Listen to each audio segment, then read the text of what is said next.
welcome to Inside Personal Growth Podcast. Deep dive with us as we unlock the secrets to personal development, empowering you to thrive.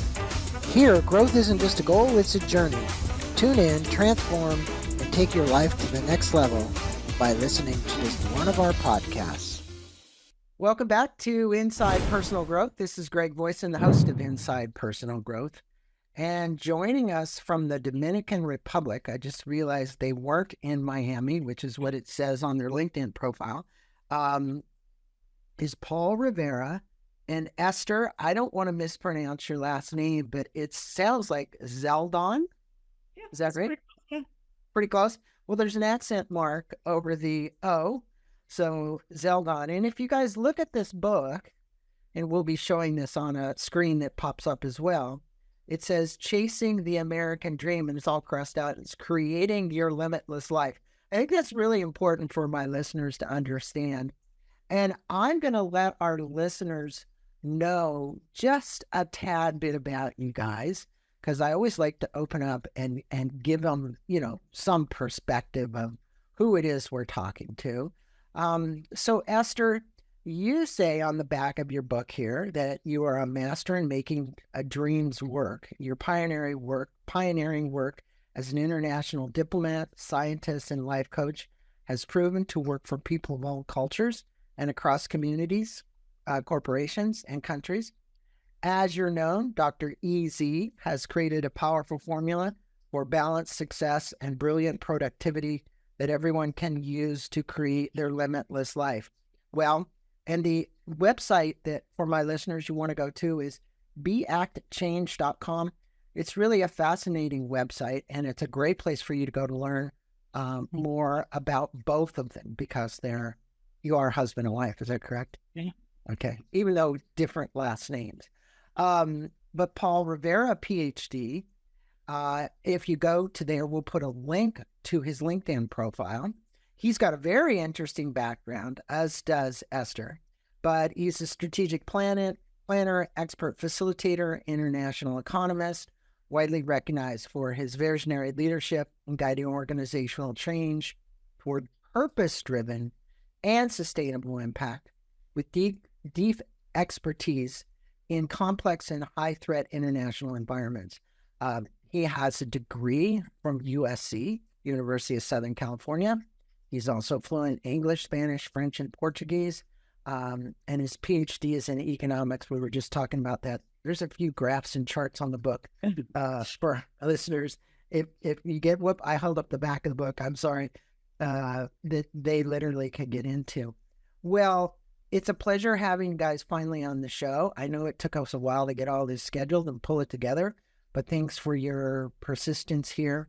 Now, when authors write a book, and in this case, Esther, it was you, but you were being influenced by your husband, I'm sure. What inspired you to write Creating Your Limitless Life? And what was the turning point that kind of led you to develop the concept of what you're calling the limitless life? Because in the personal growth world, we hear these buzzwords thrown around all the time, right? It's not unusual to have something like that said. What was it for you guys that you crossed out chasing the American dream and living the limitless life? Because you're joining us from the Dominican Republic. So I think that maybe that's part of crossing out the American dream. Am I right or wrong? Well, sort of. For us, it is. For us. And I think that's the whole point of the title, right? It's your limitless life, whatever that is. Right. So that's why I crossed out the American dream, because the American dream has a very set definition. It's get married by a certain age. It's very metric driven. Buy a house by a certain time.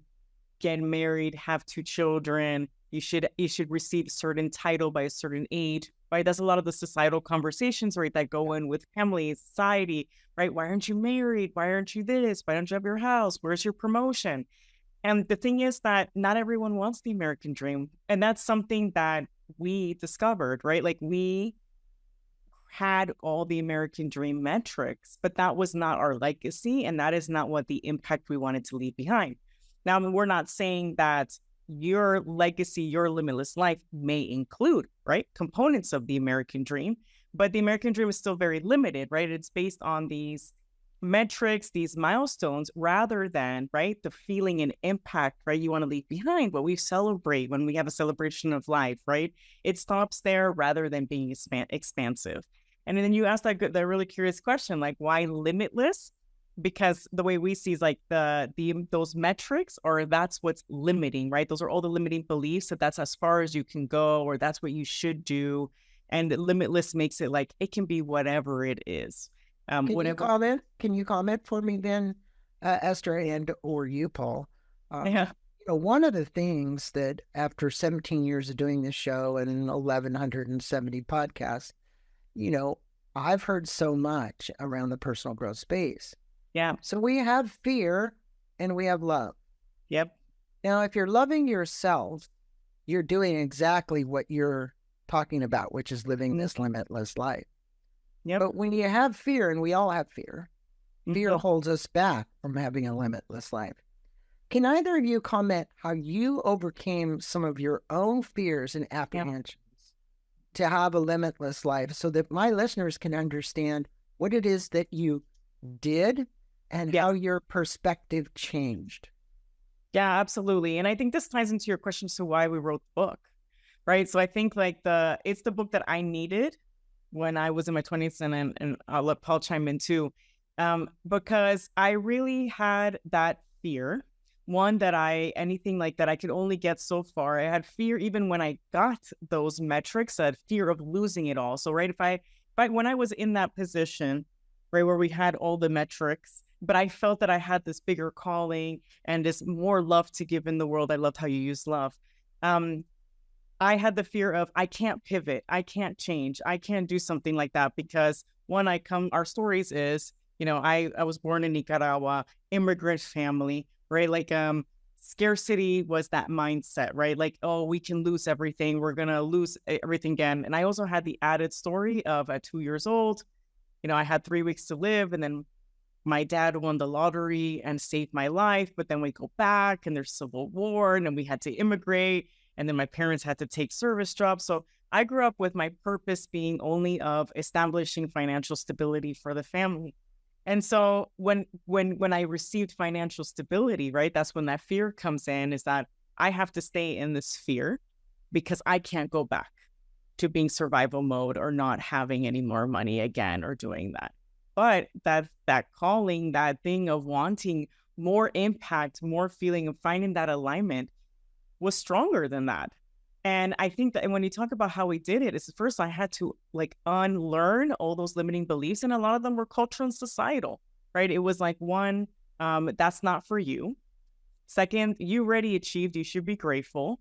Going after that is selfish. You're going to hurt your family by doing that, and your children, right? And there was like all these ingrained, and some of them are from the Latino culture, but a lot of them we've seen through all of our work are cross-cultural. They're global.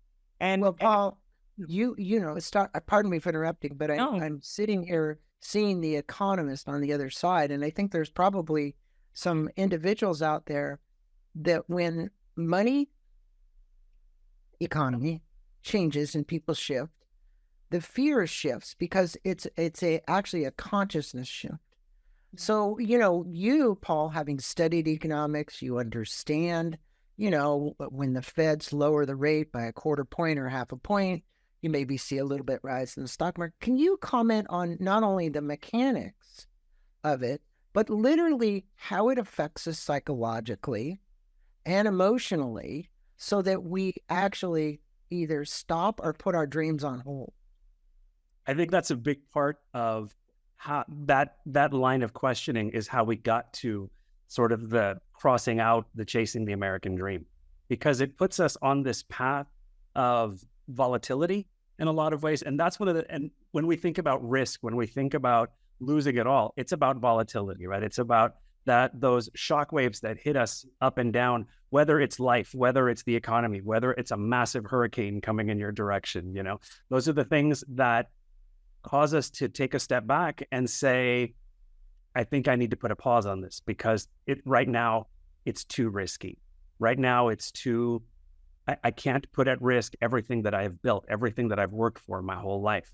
And so the thing is that there's always going to be something like that appearing in your life. There's always something that you can mentally create, that risk scenario that wants to push you back into that safety zone. And the problem with the safety zone, you mentioned the mental health aspects of it.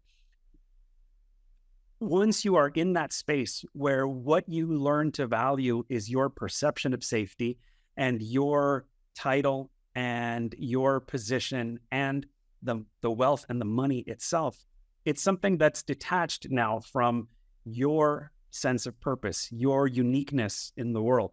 And the problem is that once you have sacrificed that uniqueness to that fear, you begin to lose a little bit of yourself each time. You begin to stray a little further from that path that is authentic to you, that is meaningful to you, that is the way in which you leave your legacy in the world. So, years ago, I was in a position when I was leaving my diplomatic job. We were both U.S. diplomats and we were serving overseas. And I was in a position of wanting to leave that job. And it was going to be the first time in my life since the age of 14 that I would have left quit a job without having another job lined up. And I mean, it was the ultimate risky thing. I have 4 children, and all of this and so much responsibility. And Esther told me every day, quit that job, quit your job, quit your job, quit your job. And it's a really hard position to get to. So we took a trip one time. She was on a work trip and I accompanied her to Panama. And we met this gentleman who knew nothing about us. We hadn't shared our story with him, our situation. Really fascinating guy. And it happened to be my birthday. And he started sharing a story with us. And he gets real quiet all of a sudden. And he says, you know what I've learned in my life? He said, I've made millions and I've lost millions. I've done great things. I've had really hard days. He said, if you have the skills, if you have the knowledge, if you have the experience, the only risk is not taking the leap. And it was amazing. It was what I needed to hear in that moment. It was a very sort of cosmic, spiritual, almost kind of an encounter with him, because something in him spoke to me in a way that I really needed in that moment. And it's something he was speaking to you, having the confidence in yourself. Right. And I think, look, all of us, and I'm going to get to this alignment factor in a minute here. Yeah. Jordan Peterson, the professor from Canada, which you guys probably know, he talks about that everybody has a contract with the future, but they have to look at the sacrifices in the present. Now, I did a book last year with mountain climbers that climbed all the highest 7 summits in the world. And you look at fear. The fear of dying on top of Everest, the fear of having something happen to you. We all have those fears. So my situation to you is, how do you guys shift your perspective? How did you shift your perspective about the security?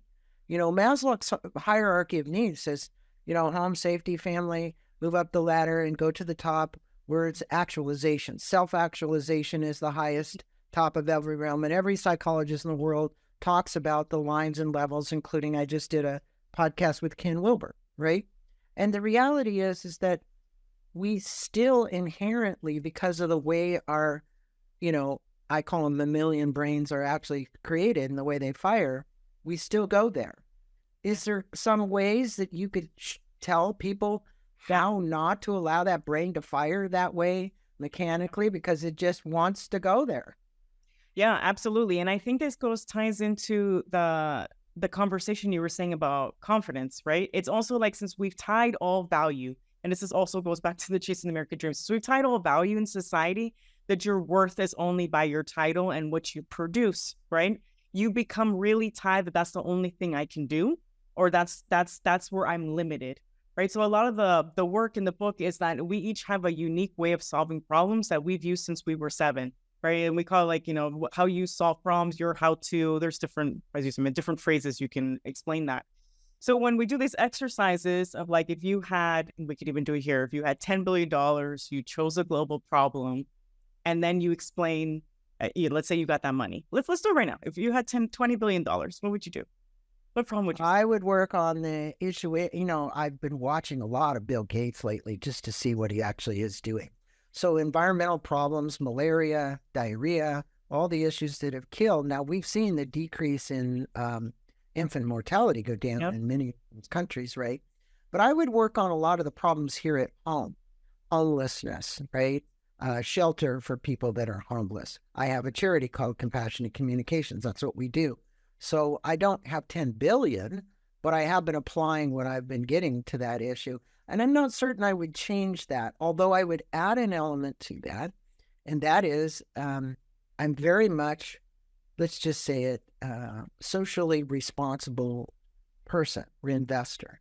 I would be putting money from the nonprofit into areas that are going to solve many of our global warming issues and other issues as well, which are basically causing this catastrophic issue that we're having with the weather, right? Yeah. And all California fires, Florida floods, hurricanes, all this kind of stuff. You can't say that this isn't unprecedented. It is, and so that's what I would do. Okay, great. So if they gave you the money, so what I'm hearing, right? If you had the money, what would be the 3 to 5 steps you would do with that money? So I heard a little bit in the order you would do it. So I heard a little bit from there, right? I heard you would invest in other causes and other linked causes that affect the larger system. I also heard you would start with a local issue at home. What else would there be? Or would there be something that would go first in your plan? Really the homelessness situation in Southern California. Okay. That would be my first attack. I mean, it's a huge problem. Okay. And then, so you would first attack that, and then what else would you do with the money?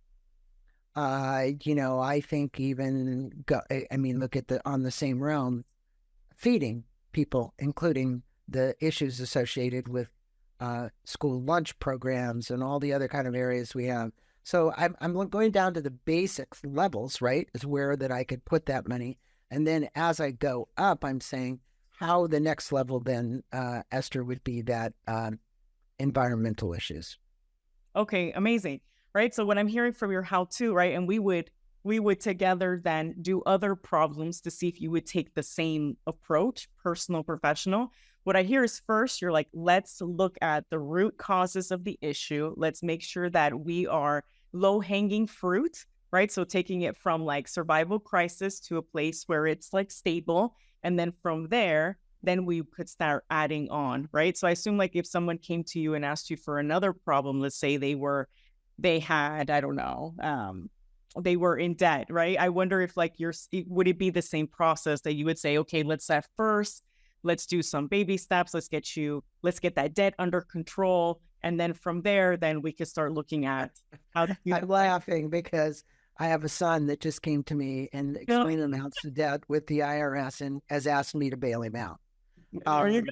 And so you must have been reading my mind or picked up on some energy or something. How have I approached it? I've literally taken this a step at a time. I haven't rushed into it. I think anything economically, you've got to look at all the factors, including maybe telling him he should go bankrupt because it is quite a bit of debt, right? But he's getting married and he's having a baby in December and he doesn't want to do that. So he's come to me, and it's not a small sum of money. It's quite a lot of money. So it's a very interesting question that you posed. Yeah. But I want to get I wanted to circle back, right? Okay. Just, quickly. So I don't really know how to approach that one. I'm kind of looking for I wake up every morning now since it's been proposed to me for a sign or a symbol or a sign from God to tell me what I really should do. Yeah. But I'm being honest. How you even said it to me right now is that you look at how it connects to everything in step by step, right? And so how you answered the first question, how you answered this one, very similar, right? And then if you texted people back in your life and asked them how I impacted them and when, right, they would tell you similar things that what you just said right now. You helped me look at how it's connected to everything. You took time to make that decision. You had me evaluate, take a step-by-step approach. Some And of them it's don't like that I do that, but right, but it's needed. that is what I do. Yeah, but that's your superpower, right? And I think Yeah. part of like you were saying about building that confidence is, and I think this all links to it, how we figure it out, how we help other people, is realizing that they've had this superpower throughout their whole life, personally and professionally. So there is no risk. And it ties back to like Paul's quote, because anything that you pivot to, you can just bring that superpower to that space, right? So even like we help people do interviews and do pitch decks for money. It's really what you say is so important. And I think, so look, I don't say that people go out. A lot of people do because they're not mature emotionally. So they make really emotional decisions, and they do things like buying stuff they don't need and doing stuff like that, right? But my point is that logically speaking, I've learned over many, many years to be almost like Paul and, the economist. Like, okay, there's this account, this. How do I do this? How would I work this? What's the best strategic move? Are there tax advantages? That. I mean, I'm wearing at every different angle. And I think the more data you have, and this is where I'm going with data, if you have enough data points, it makes you confident to make a decision. Exactly. If you don't have the proper data points, you can't make the decision. You feel lost. So you're seeking to find that. So Paul, anything about getting that data? Completely. But there has to be two sides to that.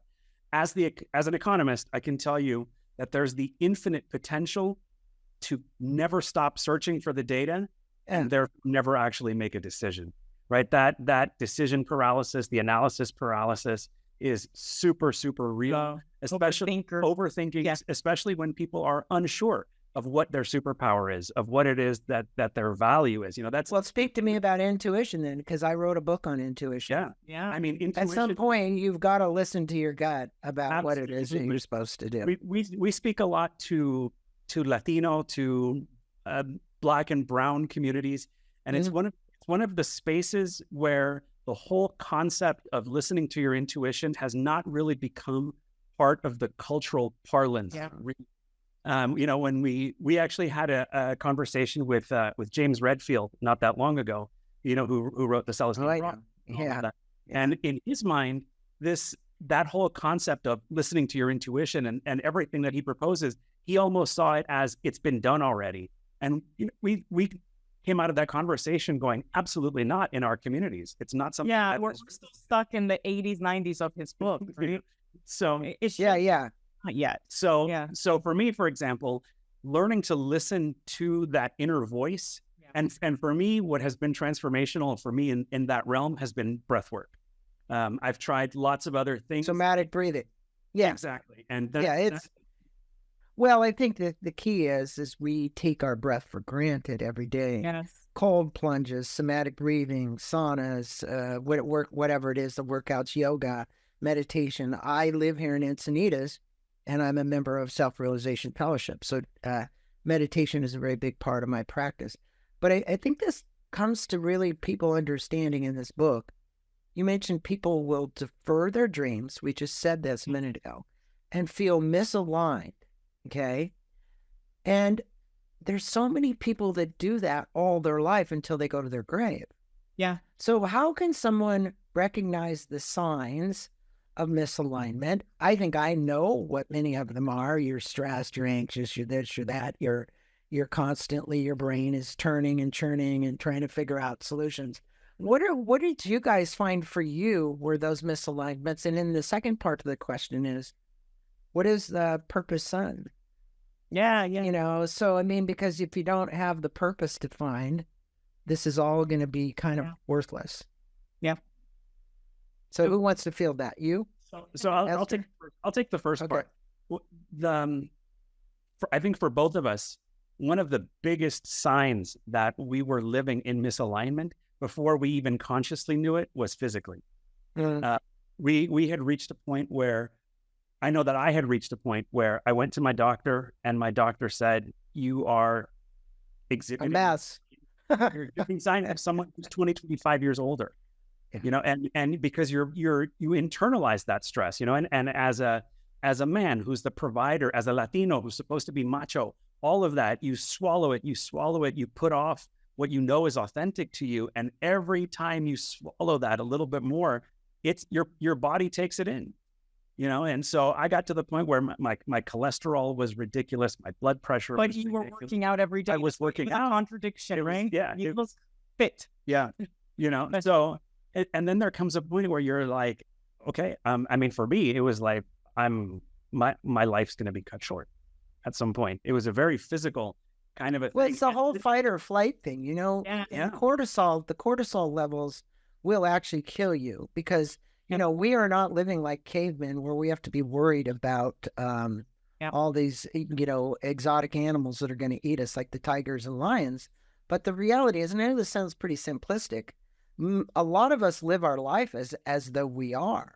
Yeah. Right. And so you're living like, oh my God, what's going to eat me today? The finances, or am I going to lose my job? Or, is this going to happen or that's going to happen? And if you're constantly focusing on that, right? You're living such a stress life that your cholesterol's up, your cortisol levels are up, your blood pressure's up, you're ultimately living a crazy life. So you guys saw the physical misalignment. How did you see the emotional misalignment? Yeah. Where were your emotions at this point? For me, it was constantly like, and it was interesting because it was a contradiction on my end because I was doing work that had impact. I was serving communities. I was in humanitarian work, but it wasn't the work. It wasn't the population I wanted to impact. The misalignment was there. And so for me, the anxiety was out of control. Like I couldn't, even at night, I would feel that I belonged somewhere else, right? So when I hear this in front of the people I work, that there's like that voice that literally says, this is not for me. I need to exit. I need to be somewhere else, right? And that emotional thing ties heavy, right? Like you're constantly anxious, you have panic attacks, and then it spirals to other things, right? I was getting anxious about flying that had nothing to do with necessarily anything, right? But it was an accumulation of anxiety everywhere. And I started to feel burnout. It's funny. So we talked a lot to other people. Some people are like, oh, I feel burnout. But it wasn't from working because I like to work. It was that I wasn't working on things that were aligned with me. I wasn't using my how-to. So that's when we talk about the superpower. But if you can't use it on your everyday, I couldn't use it. And I couldn't use the things that were valuable to me. Like my value, meaningful work, contribution, influence. And I wasn't able to bring like influence, contribution, meaningful work. Yes, but it was just like pieces. And I was feeling that in the everyday and then feeling irritable, right? And I couldn't pinpoint. I even talked to my family about it. I went home to my dad and you witnessed it. And my dad was like, that doesn't make any sense. You help thousands of people every day. And I'm like, that's not my legacy. That's not my thing. And that's the alignment you're talking about. I mean, let's face it, if you can get stuff that's aligned and you're in your sweet spot, you're literally, the hours of the day just blow by. Right? Yeah, they go wow. Now, it still may blow by during misalignment, but at the same time, you're carrying so much stress as a result of the misalignment. And I think for most of my listeners, they understand that. You have an exercise in the book called the obituary exercise to clarify your purpose and legacy. Obviously, writing our obituary should be one where we, it's like, it's finitude time, folks. People ask me, even myself, at my age now today, after 1,100 and something podcasts and 17 years to do this, and in July, I was 70 years old. So I look at life just quite a bit differently because this obituary exercise is very clear for somebody who gets a little later in life. So can you share the significance this exercise really had and impacts anybody out there listening, their journey to more of a limitless life? Because I can almost understand what it is, but I'd love to have you guys explain it. Oh, you want to go first? No. Okay, so the obituary exercise, I get a lot of reactions from it. At first, they're like, "Oh my God, I opened this and this the first thing," and I feel emotional, confused, because we touch people who are 18, 20, right? Like that isn't even part of their scope, right? And also people in the 30s, 40s that don't even want to look at it out of fear, right? But purpose of the exercise is like I really want them to move from the space of thinking about their title and metrics, because at the moment of your obituary, it's about the feeling and impact you're leaving behind, and like how does that feel like in that moment? And that's where they can get into that headspace of going, oh my God, wait, it's true. In my obituary, if someone's flying over my funeral, right, and it's culturally different for everybody, that's why I write it there. It's your celebration of life. It's people are talking about that, right? Like how you made them feel, the impact you made in the world, right? And micro or macro scale, all those things. And they're like, wow, my title wasn't part of it. My money wasn't part of it. Like all the stresses of my everyday did not go into that. And it gets people going, wow, wait, that just gave me so much more perspective. And that people already have something to say today, right? Because we get a lot of like, there's a lot of people who are like 20s, 40s, and like, well, I have nothing I've accomplished. But when you do that exercise, yes, you have. You've already impacted people, right? And that's part of that confidence building as well, realizing you have it now. It's not when if I. It's today. It's actually one of the nicest parts about that exercise is that people go into it with a fear of the morbidity around it. And if they've been genuine with the exercise, they come out of it realizing that in fact their life has had meaning, that they have had impact already, and that it's about making some adjustments perhaps to do that better and more effectively and more aligned with them. But it's never the case that they come out and after that exercise and say, wow, my life's been wasted, or I've done nothing with my life, right? Yeah. Yeah, well, I think the key, when I just for my listeners is the title of your website is great. Be, act, change. The act part is really the key. Exactly. Be, act, change. If I was going to put up a workshop, it'd probably be called that, right? So look, everybody out there, Paul and Esther, they're going to have setbacks, but they need to be more resilient. Yeah, it's one thing to say, oh, I need to be more resilient. It's another thing to have a nervous breakdown in the situation because you really don't know how to be that resilient. What would the two of you tell listeners out there right now that are feeling a bit overwhelmed? They are uncertain. They may realize logically that if I can walk through uncertainty, the opportunity lies on the other side, but they don't have a knowing of it. Yeah. Okay. They just don't have a knowing that if I walk through uncertainty, whatever it is, the storm, the finances, the kids, the issues, but I do know on the other side that there's going to be opportunity. What would you advise them about being resilient to be able to just keep persisting regardless of that is because on the other side, something good's going to happen? I'll tell you as an economist, for one. As an economist, when we talk about resilience, it's always in the context of response to shock, right?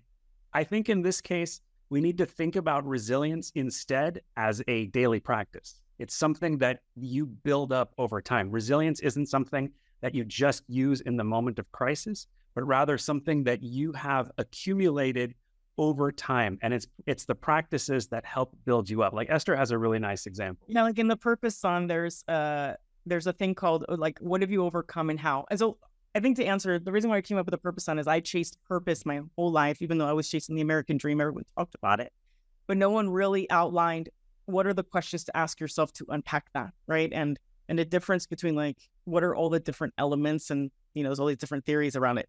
But there's something that I think that can help people, like listeners that are overwhelmed, is that the things that you're overcoming today are things that you've overcome before, right? And you had a tool set that helped you in the past that could help you today.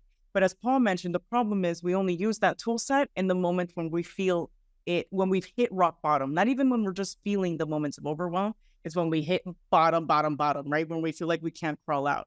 And part of that exercise, unpacking, okay, what are all the things I've overcome, right? Like in my case was like depression, anxiety, right? Self-doubt, all those things. What helped me along the way? And then what helped me along the way, start putting that as part of your daily practice, right? And so when you start doing that as part of your daily practice, you no longer hit rock bottom. So it's like starting in these moments of overwhelm. Okay, so I've probably been overwhelmed in the past before. I hit rock bottom in the past.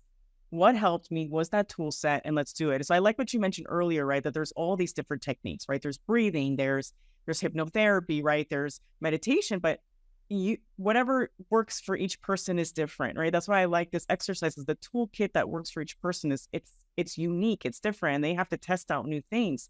So first use what's worked before and then add in new practices. But if you start adding that little by little, you start to build that. And then as you start making those steps to understanding yourself and understanding what's aligned with you, what was your childhood dream? What are those characteristics of that dream that's aligned with you? What are my values? And you start making these tweaks little by little, you start to create this dream. You already start feeling better before you even reach the destination. I think that old saying, Esther, is the glass half empty or half full. Exactly. You know, and I think the perspective really should be the glass is half full, not half empty. Not that actually things are going down the toilet, that I'm actually, you know, the bowl is filling back up again, right? And I think that comes into your perspective when you say limitless, right? It's like you have to have some spiritual belief beyond what the physical world has. And that's where I want to shift the questions here just a little bit, because the two of you sitting there, having gone through what you've gone through personally, Esther, and you, Paul, can't have reached your levels of success, gotten graduate degrees, USC, you know, Esther, you as well, and sit here on this podcast and not have had a strong spiritual belief. Oh, so 100%. Yeah. So where is that spiritual belief coming from? Whether it, I mean, it's probably not, and maybe originally with Catholicism, but it's probably not now, or maybe it is. It's probably not Christianity. No. It's probably a belief that's beyond that you have.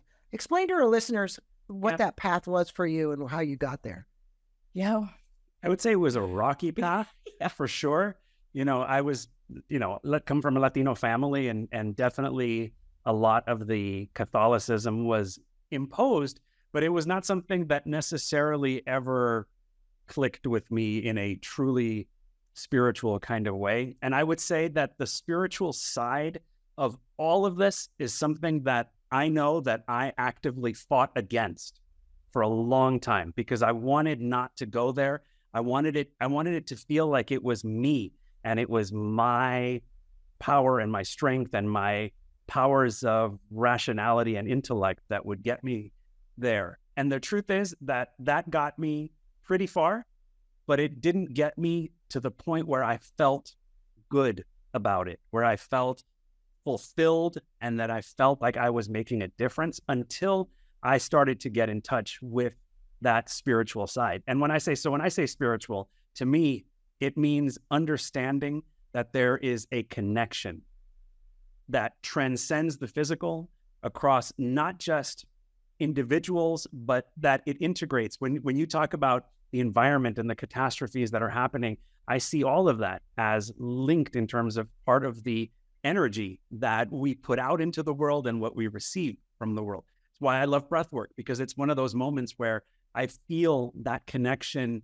physically in myself, and it's something that fulfills me, and it's something that helps me keep understanding why. I know that I have my purpose, and I know that connecting to that spiritual side is something that allows me to elevate that purpose and have it be something that I put out into the world. Well, you have a great definition that purpose actually in Hindi means. The word in Hindi, it's English isn't the only language out there, right? In Hindi, they call it uddesha, and it means your higher place. Yeah. Right. So I love that. So that ties to like my story with it, where spirituality for me is connecting to your higher self, right? Yourself in the future, in the vision. So I'm really into, I never saw it as spirituality, but I always was. I love James Redfield, right? I loved the album.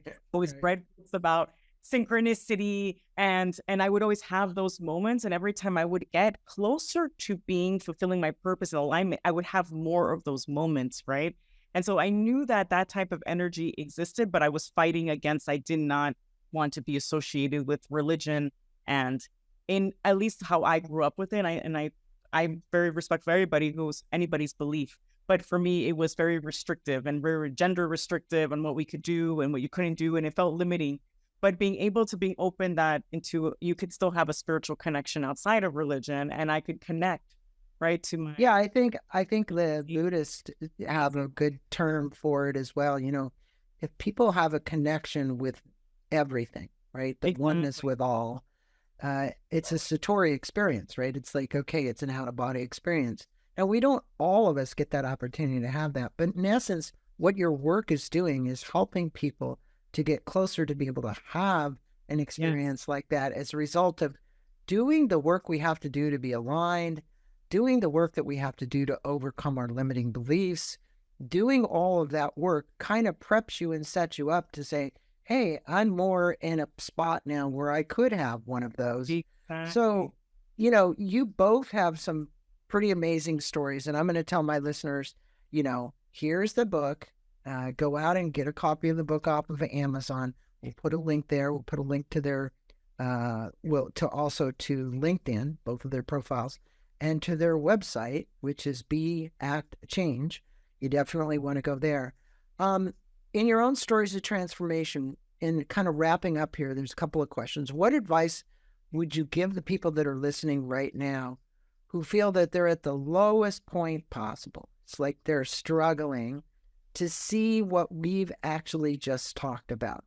And, you know, that could be a lot of people in today's era. All you got to do is get on the internet, listen to the news, whatever. I would say, you know, try and reduce your diet of that.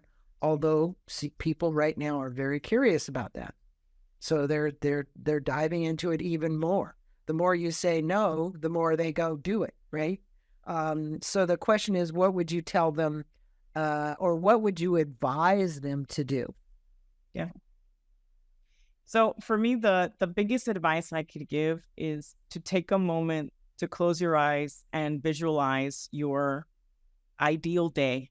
Like, what are you doing? How are you feeling? And that's your on purpose day, your ideal on purpose day. Yeah, like, what does my dream day look like? How do I feel the impact I'm making? And just take that moment to visualize it. There's so much power just in visualization alone. And I think when you're in that overwhelmed state, I think that's the first step you can take, right? That's the first step. Visualize it, believe it, be like, I can. And then the second step is to affirm it. I can have this day. And then third step is I can take one step today. I can do like 3 things, like once read something, learn, speak to someone, learn something, right? And take an action. And I think just those 3 things, right? We're not asking for more, especially when you're overwhelmed. It's not about adding more things, but just that simple step of visualizing. I think like that was part of our stories, you know, like even just following the American dream, right? Even just going to get those degrees, right? Where statistically, if you looked at us, it's not part of the statistics, right? Like we're 0.001%, but we visualized that at first, right? We visualized traveling the world, right? Even the metrics, right? And even when we met, Paul got visions, right? And I think just the visualization part realizes that there is in you this aligned day already, right? It is there, right? And so just take that one step and that one step closer. We always overestimate we can do in 1 year, but we underestimate we can do in 5. And it's realizing that, you know, we still have a long life to live and that you can get there. I have a different answer to that. Okay. And I want to preface what she said. I love the fact that, Esther, you have said this 3 times now during the interview. Take small baby steps. You know, I've had so many people on here, the guy at Stanford, Tiny Changes, right? We've had everybody on here who's talked about changing habits. And I agree that if you can actually just change one small thing, and you say maybe not even every day, but maybe just once a week or once a month, right?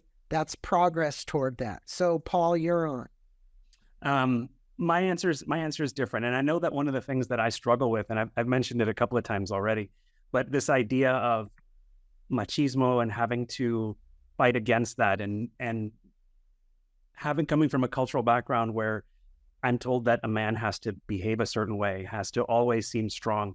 One of the hardest things for me still is to actually say it, to vocalize it when I'm down. You talked about, you know, what advice do you give to someone who's rock bottom?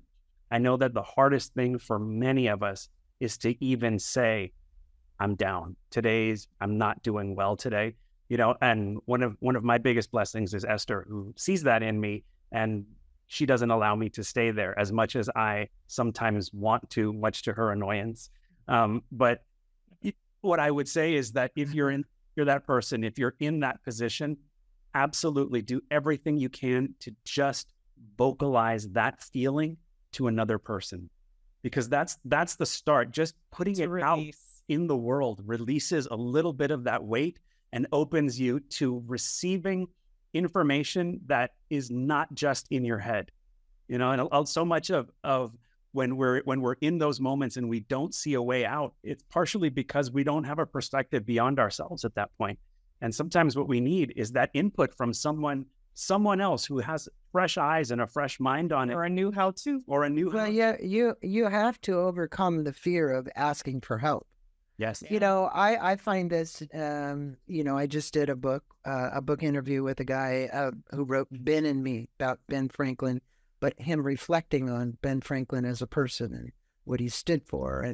But one of the things that came out for that I found interesting was asking somebody for help or a favor, right? Or that community that you talked about in your book that you built, that community of support is so important. So as we wrap up here, what is one of the biggest takeaways that the listeners are going to want to take out of this book and can apply immediately to their life? What would either one of you say what that is? I would say mindset is really knowing that you can achieve any vision, right? And it's just the time frame changes based on the little steps you take, how you do that in your life. But anything you visualize, you can make your reality. So I think that's the biggest lesson in the book, is that yes, there's going to be ups and downs and along the way, but if you have a vision and that your vision is valid, and that's what I want to leave people with, because a lot of times people think, oh, my idea is stupid, my vision's not valid, nobody's going to understand it, I'm going to throw it away. And I'm saying your vision is valid. That limitless life that you want is amazing. You can make all the impact you want. And here is like the roadmap for you. You create your own roadmap and your own way and create the resilience on the way, and you can make it happen. And that by doing that, you can help other people do it. And that's how we build collective power and we change society together. Paul, you good with that? She stole my thunder on the collective power, because for me, that's the lesson in the book. Like, imagine what society would look like if you followed what's in the book and she did and I did and we all did. And suddenly we create a situation where we see each other not as competition, not as you're taking my piece of the pie. Rather, each of us have a unique superpower. What happens when we come together? What happens when we value each other that way and we start to create that collective power among us? That, for me, that's the lesson. And say this too, that it's not just meant, like, we like to debunk the myth that purpose is only for like wealthy privileged. You know what I mean? That's one of our main things, is that everyone has a purpose, because that was the fallacy we were told, is that that's not for you. And that's not true. We've been all around the world, and every single person, whether you're a fisherman, you're a politician, all societal ranks, society, everybody has a purpose and a vision, and they're all valid and they're all worth seeking. And actually, I appreciate what both of you are doing. Number one, you're possibilities, because everything's a possibility. Two, you're giving people the tools that they need to actually transform their life to this limitless life.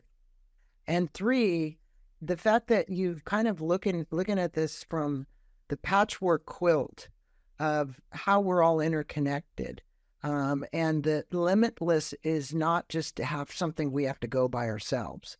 We can do this as a community. And four, you're elevating the consciousness of individuals to actually see themselves in that light. And I think this is one of the best things that you're doing. Also, you're giving them, from a vibratory standpoint, a way to actually vibrate at a whole different new level, to see things in a different level. And scientifically, we all know that the atoms and molecules inside of, this thing that I could hold up, if I had the ability, I could turn this in or go through this piece of metal or whatever it is. Now, that may sound silly to some, but to really look at what you're vibrating at is really an important thing. And I want to appreciate and thank both of you for being on Inside Personal Growth, for spending this time with our listeners. Everybody, go out and get a copy of the book. There's also a workbook. I'm going to call it a guidebook that goes along with this as well. And I didn't have the guidebook here to hold it up, but there is one. You can see it on Amazon as well. Thank you both. Blessings to you each. Namaste to you today. Thanks for everything. Thank you so much. Thank you. Thank you for listening to this podcast on Inside Personal Growth. We appreciate your support.